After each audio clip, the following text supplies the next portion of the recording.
Hello everyone, this is Ebony, and I decided to make a little short video on how to make pesto, or how I make pesto.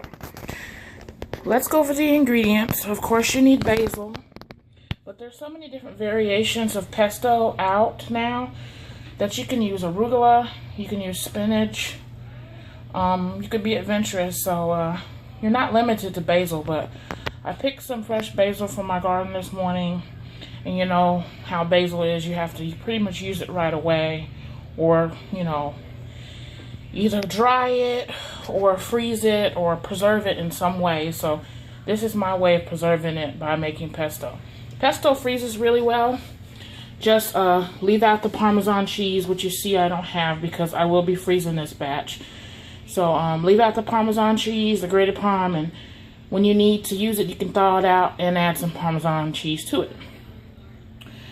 This is how I like to make my pesto. Traditionally, you use pine nuts, but I don't buy pine nuts because they're very expensive. But living down here in the South in Alabama, we have a pretty good access to pecans, so I use pecans because I always have pecans in my freezer. But you can use pine nuts if you want. You can use pecans. You can use walnuts. You can use pistachios, cashews, peanuts. I mean, you can use whatever you prefer, but I use pecans because I always have them on hand, and they're definitely a lot cheaper than pine nuts, so that's what I prefer to use. I have some lemon juice, some kosher salt and fresh cracked pepper, and a couple of cloves of garlic, and of course you need some olive oil. So let's get started. This recipe is very easy to make.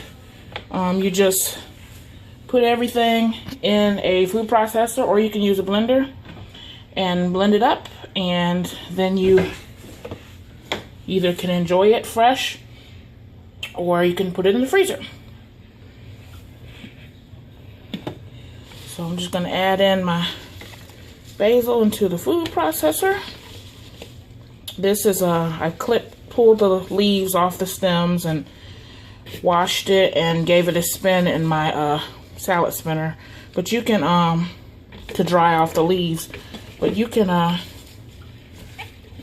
lay it out on after you wash it, you can lay it out on some paper towels and pat it dry, or you can shake it dry really well if you don't have a salad spinner. But I just love these salad spinners to use to dry off any kind of green leafy vegetable.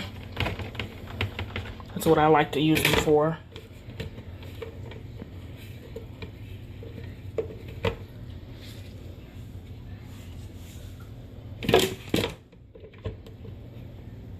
Okay, so there's the basil. I'm going to add the pecans.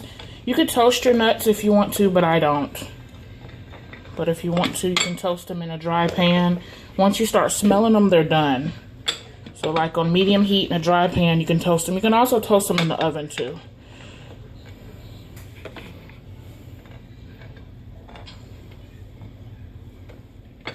And add our lemon juice, garlic, and our kosher salt and pepper. I'm gonna put on the lid to my food processor, take out this insert. I put it on low, jumping around.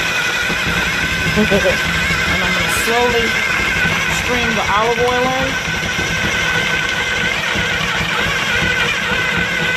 It's jumping.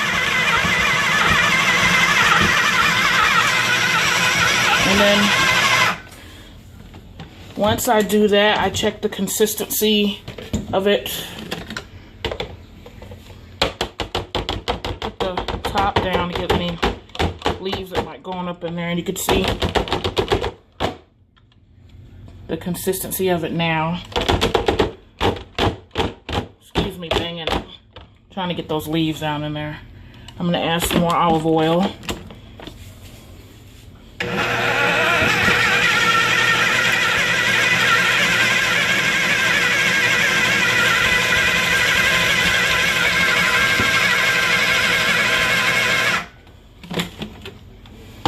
Check this. Scrape the inside down some. Ooh, it smells so good. The smell of garlic and basil, ugh. And you can use this on pizza dough instead of tomato sauce. It's really good like that. You can take a tablespoon of pesto and drizzle it into some chicken noodle soup. It's good like that. Pesto crusted trout is delicious. You can put it on chicken breast, steak. It's very versatile.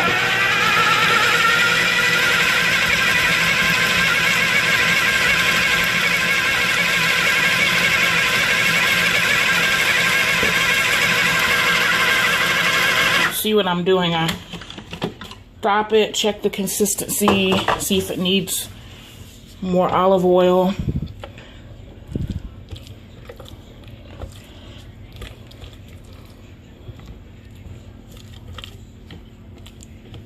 You know, just take a rubber spatula and run it down in there.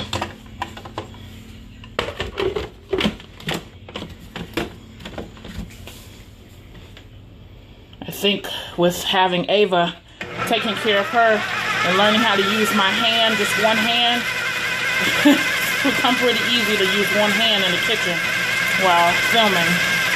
Because I do a lot of things one-handed when I'm taking care of her. I think I'm going to add a little bit more olive oil, and I'm going to turn the processor up on high this time to kind of get those pecans grounded up a little bit better.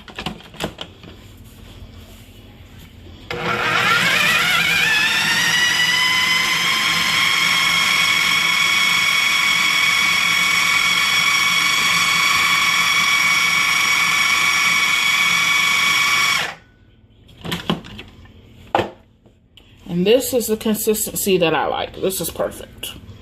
If I could scoop some out. This is the consistency of the pesto that I like. If you like it smoother, a little finer, you can bring it down some more, but this is what I prefer. Well, that's it. That's pesto, as you can see. Oh, it's got the kitchen smelling wonderful. It's very easy to make. Like I said, you can be versatile with your recipes. As you can see, I did not provide measurements because this is something that I just eyeball. But there's plenty of recipes that you can find online for pesto. I probably used about 3 cups of basil leaves. I guess that was maybe about a 3/4 cups of olive oil and teaspoon of salt, half teaspoon of pepper, a couple of garlic cloves, tablespoon of lemon juice. But the recipe is pretty easy. I'm gonna take this out of this food processor, pop it in a freezer bag, and stick it in the freezer so whenever I need pesto, I have it on hand. Well, this has been Making Pesto. If you have any questions, you know what to do. You can leave me a message on my Facebook page. This is Ebony, and thanks for watching, and I hope this encouraged you to make some pesto. Thanks for watching. Bye.